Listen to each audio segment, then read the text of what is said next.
নমস্কার সবাইকে, পরমপিতা বাবা কি জয়। আজকের আলোচ্যটি হচ্ছে খুবই ইম্পর্টেন্ট।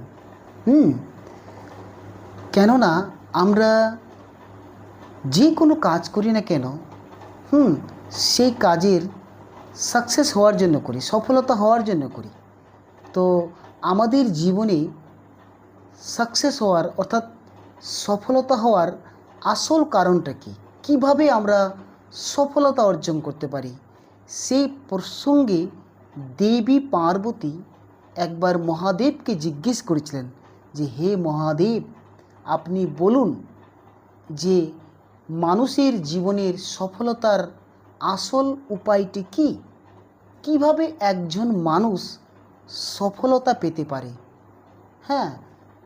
সেই প্রসঙ্গে মহাদেব বললেন, फलस्याति विश्वास सिद्धि प्रथम लक्षणम द्वितीय श्रद्धया युक्तं तृतीयं गुरु पूजनम चतुर्थ समता भाव पंच में इंद्रिय निग्रह षष्ठं च प्रमितहार सप्तमे नैव विद्यान्ते।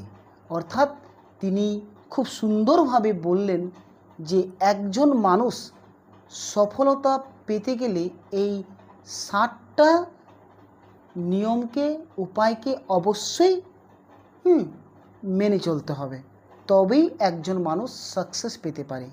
সেই 7টা উপায় কি? প্রথমটা তিনি কি বললেন যে ফলস্যাতি বিশ্বাস সিদ্ধে প্রথম লক্ষণম, অর্থাৎ আমরা যে কোনো কাজ করি সেই কাজের উপরে আমাদের অবশ্যই দৃঢ় বিশ্বাস থাকা উচিত, তবেই আমরা জীবনে সফলতা পেতে পারব। দ্বিতীয় তিনি বলেছেন শ্রদ্ধয়া যুক্তং, অর্থাৎ আমরা যে কাজটা করি সেই কাজের উপরে আমার শ্রদ্ধা ভালোবাসা থাকা একান্ত প্রয়োজন, তা না হলে আমি সাকসেস হতে পারবো না। তৃতীয় হচ্ছে গুরু পূজনম, অর্থাৎ আমরা সবাই জানি গু মানে হচ্ছে অন্ধকার আর রু মানে হচ্ছে আলো। যিনি অন্ধকার থেকে আলোর দিকে নিয়ে যান তিনি হচ্ছেন গুরু। সেই গুরুর প্রতি আমাদের শ্রদ্ধা থাকতে হবে, রেসপেক্ট থাকতে হবে, তবেই আমরা সফলতা পেতে পারব। চতুর্থ হচ্ছে সমতা ভাব। সমতা ভাব মানে হচ্ছে সবাইকে সমান দৃষ্টিতে তাকানো, কারোর সঙ্গে কোনো ভেদাভেদ না করা, ছোট বড় কালো বর্ণ, যে কোনো বর্ণের কারোর সঙ্গে যাতে ভেদাভেদ না হয়, সবাইকে সমানভাবে দেখা, এটা হচ্ছে সাকসেসের একটা উপায়।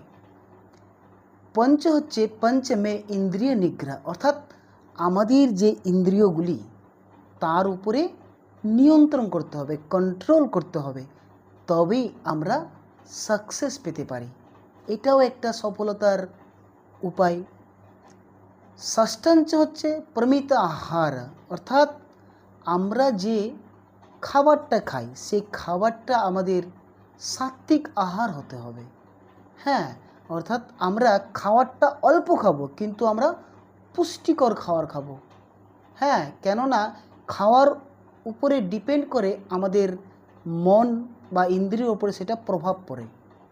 তার জন্য আমরা সাত্ত্বিক আহার খাবো এবং অল্প খাবো কিন্তু পুষ্টিকর খাবার খাবো।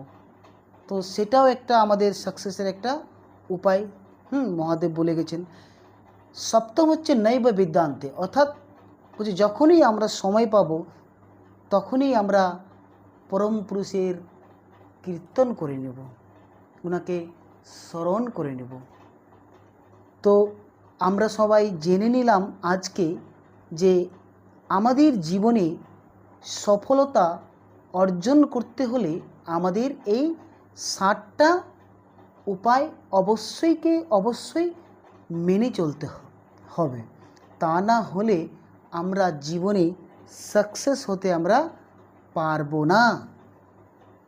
ওকে, তাহলে আমরা আজকে জেনে নিলাম যে জীবনের সফলতার উপায়। নমস্কার সবাই, ভালো থেকো।